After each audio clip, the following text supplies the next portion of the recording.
इशारे कळले मला रे बघ फितूर झाला आरसा एक तू अनेक मी बंध हा रेशमी प्रेम आहे की नशा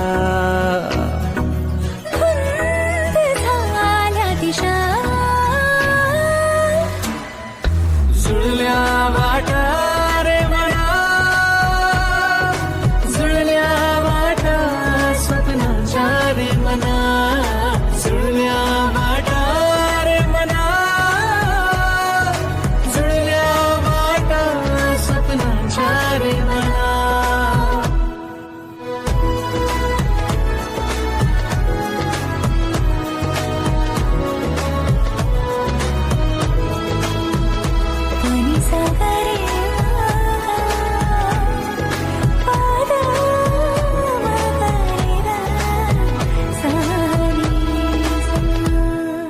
वेड्या वयाचे मन पाखराचे वाटे उडावे उंच तू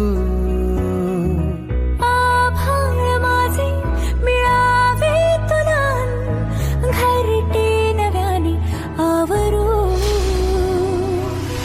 खडे ही काय जादू सोबती चालता तू रंगीत झाली सावली हातात हात घेऊ तारा सुरात गाऊ एक कहाणी आपली हे प्रेम आहे की नशा बेधुंद झाल्या दिशा काय हिरो आता तरी ऍक्सेप्ट कर मी सांगितलेली तिसरी फिलिंग पण आली आहे तुम्हाला फायनली इंद्रजित महाडिक आता प्रेमात पडलाय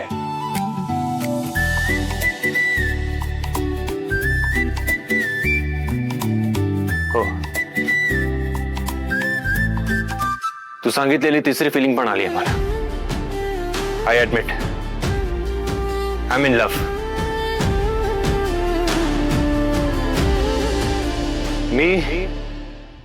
मी प्रेमात पडलोय तू हवेशी मला तू हवेशी आज कळले तुला तू हवेशी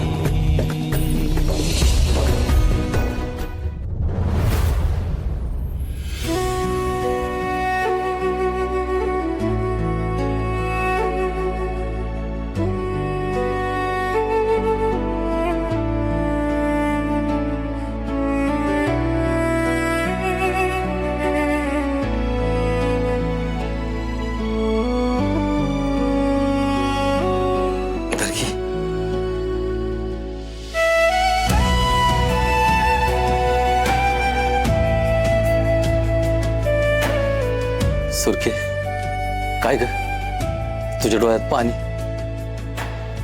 आपलं ही घर माझा भरला संसार बघून डोळे एकदमच भरून आलं बघा इथनं बाहेर पडताना वाटलं नव्हतं मी ह्या घरात परत पाय टाकेन हे घर बघीन परत इथं येईन असं नको बोलू सुरखे अगं तू नसती तर माझं काय झालं असतं ह्याचा विचार कर की व्हायचं आणि मग असं वाईट वागायला काय पण विचार करायचा नाही आता हितनं पुढे ना आपलं सगळं चांगलं होईल असा विचार करायचा बघ होय आता नाही यायचं डोळ्यातनं पाणी आपल्या जावई बापू सारखी चांगली माणसं आपल्या आजूबाजूला आहेत आपलं आता सगळं चांगलंच होणार आहे जावई बापूंमुळे माझा जीव मला परत मिळाला आणि आपण काय केलं आपण साधं त्यांचं तोंड बी गोड नाही केलं एक काम कराल का काय आता मला जास्त वेळ उभं राहता येणार नाही किचन कट्ट्यापाशी मला तुम्ही शेगडी खाली काढून देताय का मी पाठदिशीने जावई बापूंसाठी काहीतरी गोडाचं बनवते अगं सुरखे लगेच कशाला कामाला लागते हा आणि नाहीतरी जावई बापू कुठे तिथं तुझ्या हातचं गोड गोड खायला तुम्ही मला शेगडी खाली काढून देणार आहे का नाही तेवढंच सांगा का मी उभं राहून करू अगं थांब बाई थांब उगाच येडापाना करू नको दे तू काढून आणि जावई बापू इथं माझ्या हातचं गोडदाड खायला लगेच नसलं तरी आपण डबा तर देऊच शकतो ना त्यांच्या घरी तुम्ही असं करा मला तेवढा साखरेचा डबा खाली काढून द्या आणि त्या डब्यातल्या शेवया काढून द्या थोड्याशा. जावई बापूंसाठी शेवयाची खीर बनवते, आवडेल त्यांना. बर बर कर, तुला काय करायचं ना ती कर. पण हे बघ, तब्येतीची काळजी घेऊन करा, नाही तर परत तुझी तब्येत बिघडली ना तर जावई बापू मला दारवदार त्याल. हा, मला बोलतील ती. चल अहो नका काळजी करू, काय नाही होणार मला आता. चला चल चल, दे तू काढून.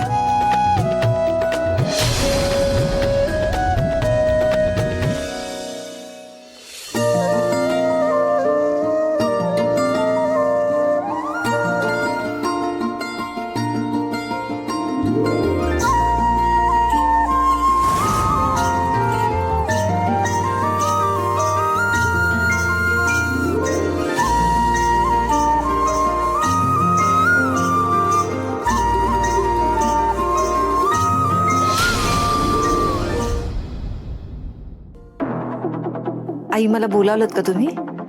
हो बोलावलंय. कामाचं काय झालं तेच विचारायचं होतं, पण ते राहू देत. तू भलतीच खुश दिसतेस, काय झालंय काय? अहो, मी जे केलंय ते ऐकलत ना की तुम्ही भलत्याच खुश व्हाल. असं काय केलंस तू? तुम्ही जी कामगिरी माझ्यावर सोपवली होतीत ना, ती अगदी चोख पार पाडली आहे. म्हणजे राणीच्या बाबतीत मी जे तुला करायला सांगितलं होतं त्याची सुरुवात केलीस की काय? हो, म्हणजे काय? अहो, मी तर म्हणते चांगल्या कामाला उशीर का करायचा? अयो, पहिल्याच दिवशी तिच्या हाताला चटके दिलेत, तिचा हात चांगला भाजून काढलाय. काय? कधी? तुम्ही जेवण घेत होतात ना बाहेर, त्यावेळेला तिला किचन मध्ये गाठलं आणि तिला बचावून ठणकावून सांगितलं, माझ्या नादी लागायचं नाही. आणि हो, महाडिकांच्या वाईटावर जर तू टपलीस ना तर सतत तुला तुझी लायकी दाखवली जाईल. मग काय, मला उलट बोलल्या बोलल्या तिचा हात कुकरवर दाबून धरला. काय सांगतेस काय? हो, माझ्या डोळ्यातली आग, माझा राग, माझा संताप बघून आहे ना ती अशी थरथरत होती. आई, हो, तिचा पेतरलेला ससा झाला होता. अगं पण हे सगळं तिने इंद्राला सांगितलं तर?